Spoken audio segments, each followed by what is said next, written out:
solving electric potential using method of separation of variables. So suppose I have this potential where I have these boundary conditions, or I have some function v of y on this side, and then it goes off to infinity, and those two sides are zero. So I have four boundary conditions.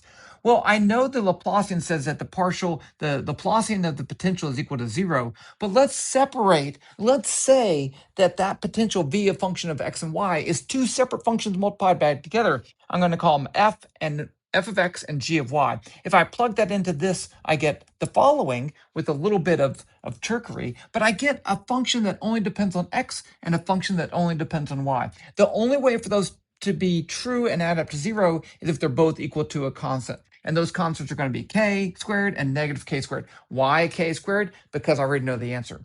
Now, if I put those boundary conditions in, I get, or I'm sorry, this equal to a constant, this equal to a constant, I get two differential equations, and this is the solution for the x equation, and this is the solution for the y equation. Now, when we apply the boundary conditions, we eliminate the a, we eliminate the d, we eliminate the b. We can solve for the value of k. We get k as n pi over a. It's a periodic boundary condition. And then to solve for Cn, we have to do a trick. And the trick is to set this function. We have an infinite number of solutions where we don't know these constant Cn's.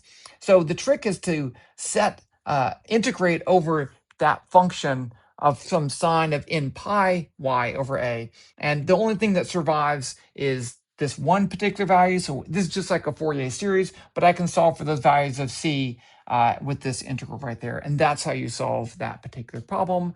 Full video in the link to this video down below. Bye.